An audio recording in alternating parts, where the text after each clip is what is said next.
तो नमस्कार दोस्तों, F4 अकेडमी में आपका स्वागत है।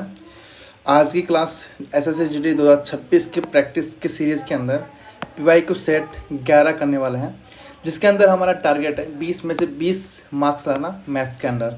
ठीक है, आज का जो पेपर है वो है 7 फरवरी 2025 का शिफ्ट सेकेंड, जिसके अंदर 20 क्वेश्चन मैथ के आते हैं हर एग्ज़ाम के अंदर, और वो आज हम सोल्व करने वाले हैं। तो ये शुरुआत करते क्वेश्चन नंबर 1 से।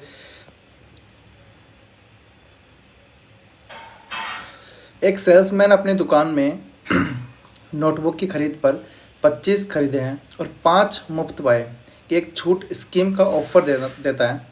ये दावा करता है कि उसे एक नोटबुक का मूल्य 10 रुपये पड़ता है, लेकिन वास्तव में उसे इसका मूल्य 5 रुपये पड़ता है। उसके लाभ, प्रतिशत और छूट स्कीम के बीच अंतर ज्ञात कीजिए। ठीक है, डिस्काउंट की अगर हम बात करें तो डिस्काउंट कुछ इस तरीके से हैं। 5 मुफ्त पा रही है। ठीक है, कितने 25 खरीदने पर 5 मुफ्त पा रहे हैं, मतलब टोटल कितनी हो गई 30 हो गई। ठीक है, तो डिस्काउंट कितना हो गया 1/6। उसके बाद बोल रहा है कि ये दावा करता है कि उसे एक नोटबुक का मूल्य 10 रुपये पड़ता है। मतलब 25 खरीद रहा है, तो 25 खरीद रहा है तो कितना पड़ रहा है 10 रुपये पड़ रहा है, तो ये हो गया 250 रुपये। लेकिन ये बोल रहा है कि वास्तविक मूल्य उसका 5 रुपये पड़ता है, मतलब टोटल कितने यहाँ पे 30 है, 5 रुपये पड़ता है, तो कितने हो गए 300, जब 5 रुपये पड़ता है तो ये कितना हो गया 150 रुपये। यहाँ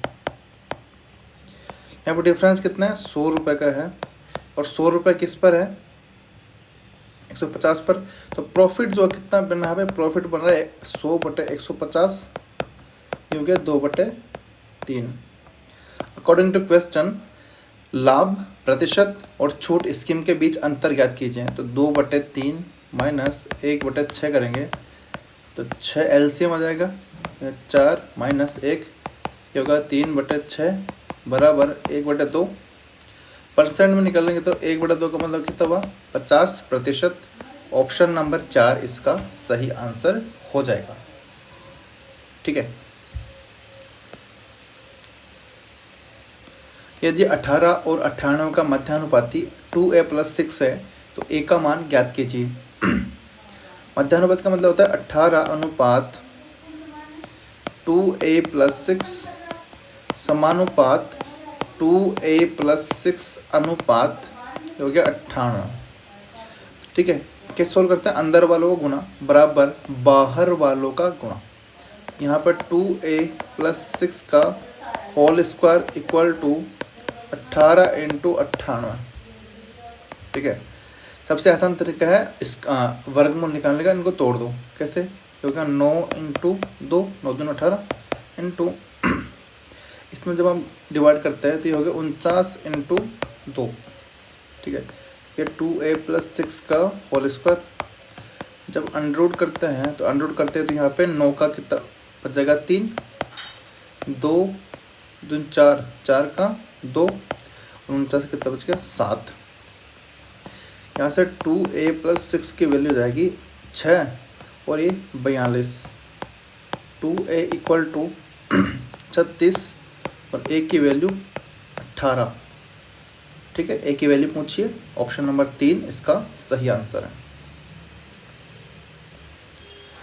बात करते क्वेश्चन नंबर 3 की। अजय ने HDFC में 4% वार्षिक ब्याज दर पर कुछ धनराशि का निवेश किया है। यदि 2 वर्षों के बाद अजय को वार्षिक रूप से चक्रवृद्धि होने वाले चक्रवृद्धि ब्याज के रूप में 204 रुपये प्राप्त होता है, तो संगत साधारण ब्याज ज्ञात कीजिए।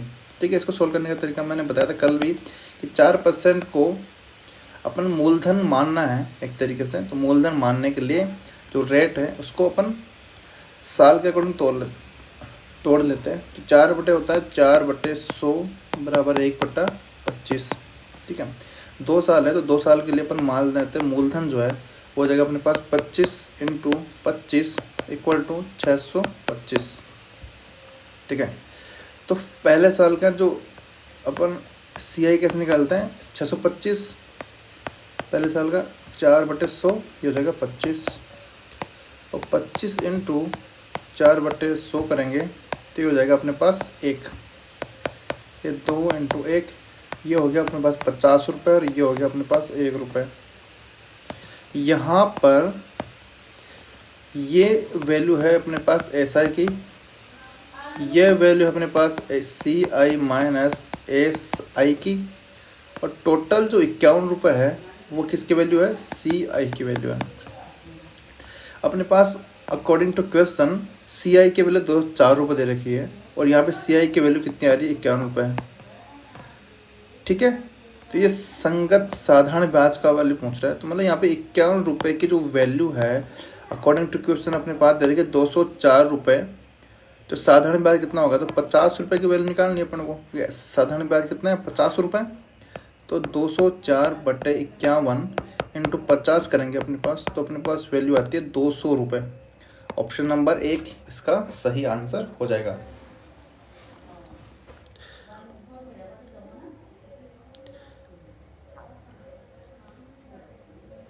किसी मूलधन पर 5% वार्षिक दर से 2 वर्ष की अवधि के लिए साधारण ब्याज 524 रुपये है। तो मूलधन ज्ञात कीजिए। तो मूलधन ज्ञात करने के लिए क्या करना पड़ता है, फॉर्मूला लगाएंगे S I equal to P R T by 100। S I कितना है अपने पास 524 रुपये।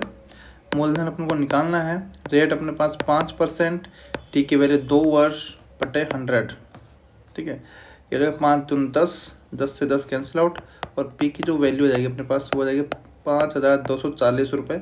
ऑप्शन नंबर 1 इसका सही आंसर है। बात करते हैं 5 नंबर की।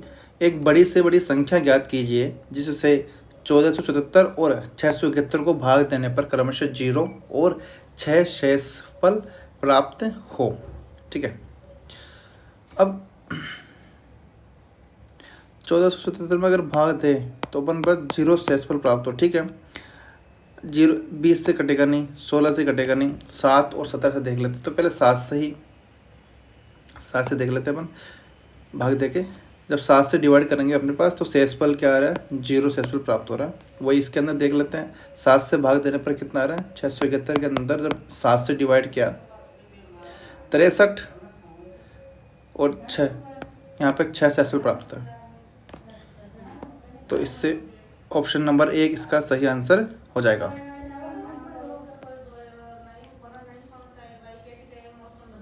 वह बड़ी से बड़ी संख्या ज्ञात कीजिए जिससे 943 और 1957 को भाग देने पर क्रमशः 7 और 1 शेषफल प्राप्त होता है। ठीक है, यहाँ पर शेषफल जो है 943 में भाग देने पर शेषफल बच रहा है अपने पास क्रमशः 7। तो मैं शायद अगर माइनस कर देते हैं तो अपने पास जो वैल्यू आती है वो आते हैं 936 रुपये। यहाँ पे 1957 की अगर हम बात करें तो यहाँ पे शेषफल बच रहा है 1956। ठीक है, 1956 बच रहा है तो 13 से डिवाइड होगा नहीं, इसको काट देते हैं। अब देखते हैं कि कौन सी संख्या, अब ये जो है संख्या 9 3 से डिवाइड है, 9 3 6, क्योंकि 9 3 12, 12 और 18 18, तो अगर 3 से डिवाइड हो रहा है, वही यहाँ पे देख लेते हैं कौन सी संख्या 3 से डिवाइड हो रही है। यहाँ पे संख्या जो है 3 से डिवाइड होने वाली संख्या कौन सी, 12 है। तो इसका ऑप्शन नंबर 12 जो है इसका सही आंसर हो जाएगा, क्योंकि इसके अलावा ऑप्शन अपने पास है नहीं। ये भी 3 से डिवाइड हो रही है तो कोई भाग देने वाली संख्या 3 से डिवाइड होनी चाहिए। उसके बाद बात करते हैं क्वेश्चन नंबर 7 की। 340 मीटर और 360 मीटर लंबाई वाली 2 रेलगाड़ियां एक ही दिशा में क्रमशः 80 किलोमीटर प्रति घंटा और 90 किलोमीटर प्रति घंटा की चाल से गतिमान है। पीछे से आ रही तेज चाल वाली रेलगाड़ी द्वारा दूसरी रेलगाड़ी को पूरी तरह से पार करने में कितना समय लगता है। फॉर्मूला क्या अपने पास, speed equal to distance upon time, दूरी गति बराबर दूरी बटा समय, चाल बराबर दूरी बटा समय। ठीक है, स्पीड, एक ट्रेन की जो स्पीड है वो है 80 किलोमीटर प्रति घंटा और दूसरी ट्रेन की जो स्पीड है वो है 90 किलोमीटर प्रति घंटा। ठीक है, जब दोनों एक ही दिशा में गति कर रही होती है तो इनकी जो रिलेटिव स्पीड होती है वो हो जाएगी 90 माइनस 100, 10 किलोमीटर प्रति घंटा। ठीक है, अब स्पीड का फॉर्मूला लगा लेते हैं अपन, 10 किलोमीटर प्रति घंटा equal to speed distance, distance क्या हो जाएगी, दोनों ट्रेनों की लंबाइयाँ जुड़ जाएगी। बटे टाइम। अब ये तो हो गया मीटर के अंदर, ठीक है, ये किलोमीटर प्रति घंटा। तो इसको क्या करेंगे अपन, इसको अपन कन्वर्ट करेंगे मीटर प्रति सेकंड के अंदर। तो टी की वैल्यू सेकंड के अंदर यहाँ पे आ जाएगी। यहाँ पे अपन को सोल्व किए तो देखो 50/18 इक्वल टू 700 बटे टी, 0 से 0 कैंसिल आउट, 5 × 5 जो टी की वैल्यू लगेगी अपने पास 18 × 14 सेकेंड। अपन को टी किस में निकालना है, मिनट के अंदर निकालना है। तो टी मिनट के अंदर निकालने के लिए क्या करेंगे अपन, सेकंड वाली संख्या के अंदर 60 से डिवाइड कर देंगे। 6 × 18 ये 10, 5 7 21/5 इस चौक 4.2 मिनट। ऑप्शन नंबर 3 इसका सही आंसर हो जाएगा।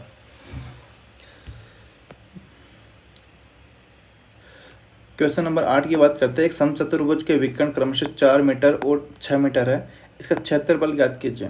तो समचतुर्भुज का क्षेत्रफल ज्ञात करने के लिए क्या फॉर्मूला अपने पास, d1 × d2, ठीक है। d1 d2 क्या है, इसके विकर्ण है। तो फॉर्मूला के अकॉर्डिंग अपन संख्या रख देते हैं, 4 × 6 ये हो गया 12 मीटर स्क्वायर। ऑप्शन नंबर 4 इसका सही आंसर हो जाएगा। पेट्रोल के मूल्य में प्रति लीटर 40% की वृद्धि होती है, इसकी खपत में कितने % की वृद्धि कर दी जाए कि इस पर होने वाले व्यय में केवल 19% की वृद्धि हो। मान लेते 100 है, ठीक है, 40% की वृद्धि हो रही है, तो ये हो गया 140%। अभी बोल रहा है कि कितने % की कमी हो कि इस पर होने वाले व्यय में केवल 19% की वृद्धि हो। तो अगर 19% की वृद्धि हो रही है तो 119, ठीक है। अब यहाँ पर जो है कितने % की डिक्रीज हो रही है, यहाँ पे हो रहा है 21, ठीक है। किस पे हो रहा है, 21/140 × 100, 0 से 0 कैंसिल आउट, 7 21 7 14 5 15%। ऑप्शन नंबर 1 इसका सही आंसर हो जाएगा। बात करते हैं क्वेश्चन नंबर 10 की। चंडीगढ़ से अमृतसर की दूरी 50 किलोमीटर प्रति घंटे की चाल से 4.5 घंटे में तय की जाती है। यात्रा के समय में 30 मिनट की बचत करने के लिए चाल में कितनी वृद्धि की जानी चाहिए, ठीक है। ये चंडीगढ़ है, ये अपने पास अमृतसर है, ठीक है।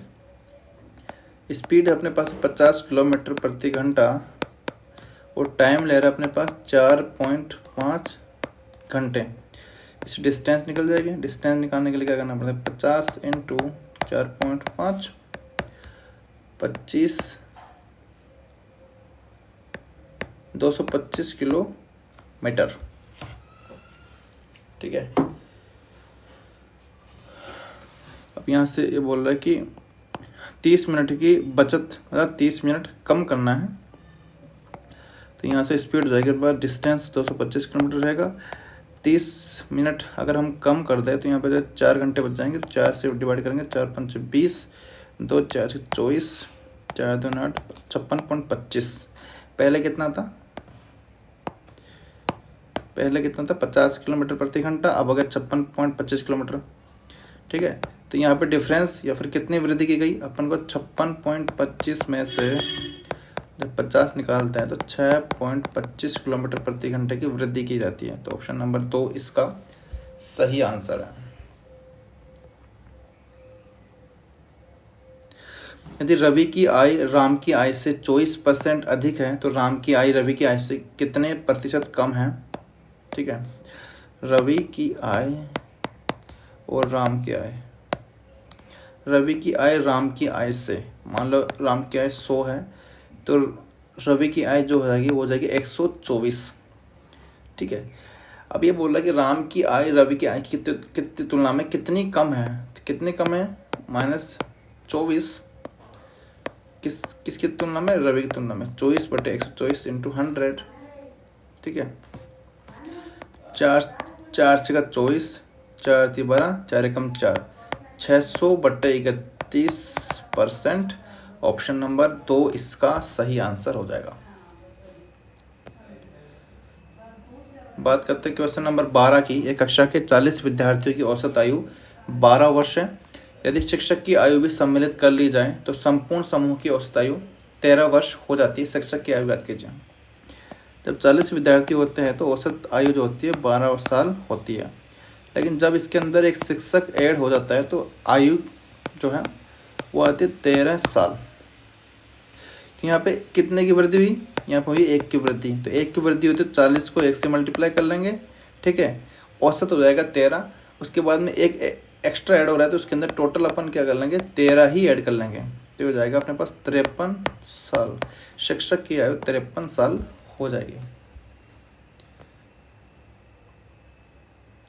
एक दुकानदार ने 520 रुपये में एक वस्तु खरीदी।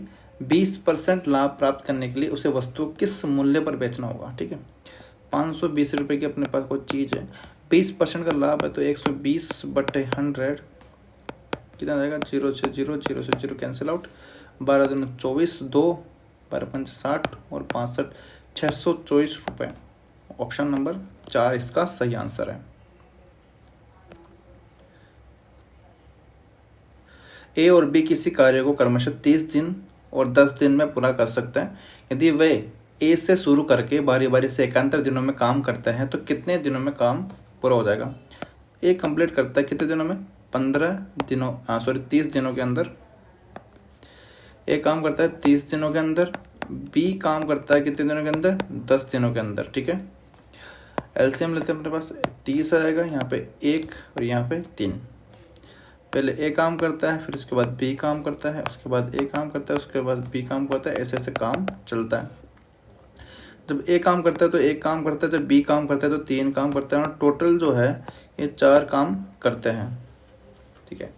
अब जो है कब तक चलेगा? 30 काम है तो ये काम कब तक चलेगा? 28 तक चलेगा। 7 चौक 28 मतलब 7 बार चलेगा ये ऐसे काम करके, और 28 तक अपन काम पहुंच जाएगा। फिर बचेगा अपने पास 2। फिर उसके बाद में ए काम करेगा तो ए काम कितना कर लेगा? ए काम कर लेगा। बी बचेगा, 1 बचा, बी बचा तो बी करेगा 1/3, ठीक है। ये वाला जो तो है, क्योंकि ये ए और बी 4 काम 2 दिन में कर रहे हैं तो 28 काम कितने दिन में करेंगे? तो 4 × 7, सॉरी, एक दिन में 4 काम कर रहे हैं तो 28 काम कितने दिन में करेंगे? 2 × 7 मतलब 14 दिन के अंदर काम हो रहा है ये 28 काम। एक दिन में 4 काम हो रहा है तो 28 काम कितने दिन में हो रहा है? 14 दिनों के अंदर। 4 काम 2 दिन में हो रहा है, 28 काम कितने दिन में हो रहा है? 14 दिन के अंदर। फिर एक दिन ये ऐड हो जाएगा और 1/3 ये हो जाएगा, तो कितने हो जाएगा? 15 सही, 1/3 दिन।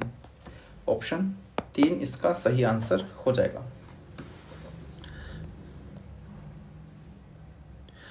x की पावर 2.5 बटे y की पावर 1.5 और ये तृतीय अनुपात ज्ञात कीजिए। मतलब अपने पास कुछ इस तरीके से है कि x की पावर 2.5 बटे y की पावर 5.5 इंटू z की पावर 3.5, ठीक है, इंटू तृतीय अनुपात के ऊपर मान लेते हैं a इक्वल टू मध्य अनुपात क्या अपने पास? x की पावर 0.5 इंटू y की पावर 0.25 बटे z की पावर -0.25।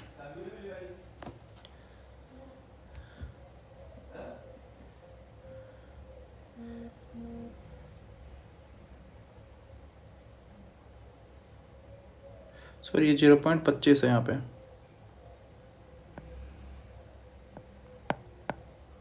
0.25 है।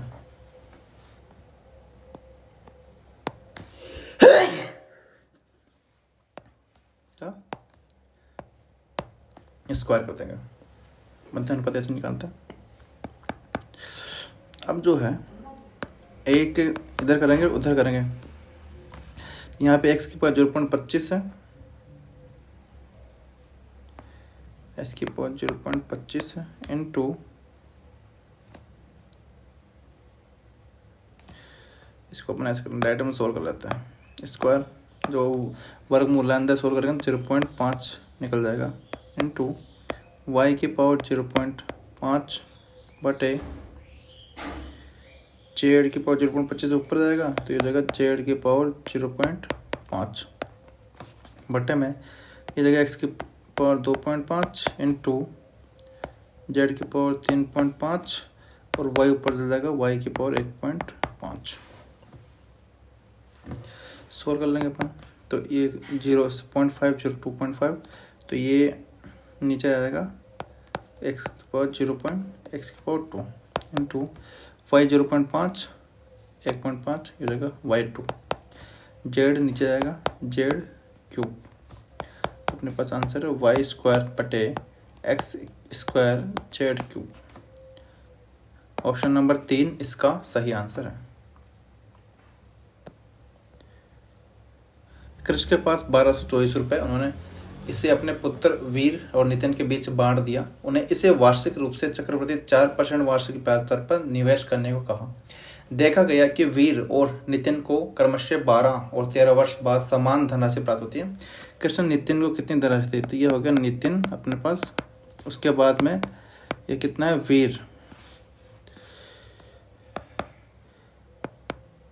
वीर, ठीक है। टोटल राशि थी एक्स के पास, नितिन को एक्स मान लेते हैं, और वीर के पास कितनी बची? 1224 माइनस एक्स, ठीक है। रेट दोनों के पास कितनी? 4% वार्षिक है।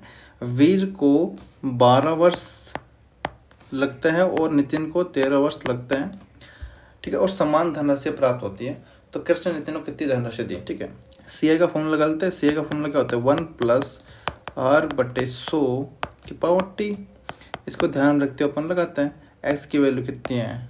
मूलधन 1 प्लस रेट 4 बटे 100, टी कितना है? 13 वर्ष, equal to 1224 minus x 1 plus 4 बटे 100 की पावर 12।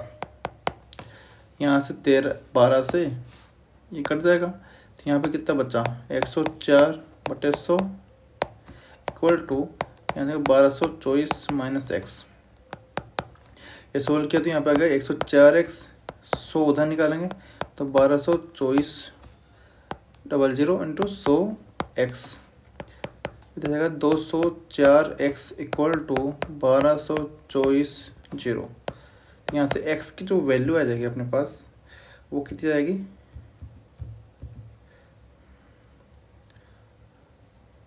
बटे 204 करेंगे तो 600 आ जाएगी। x केवल 600 रुपये जाएगी, और ऑप्शन नंबर 3 इसका सही आंसर है। बात करते क्वेश्चन नंबर 17 की। एक समूह में 35 विद्यार्थियों का औसत 15 वर्ष है।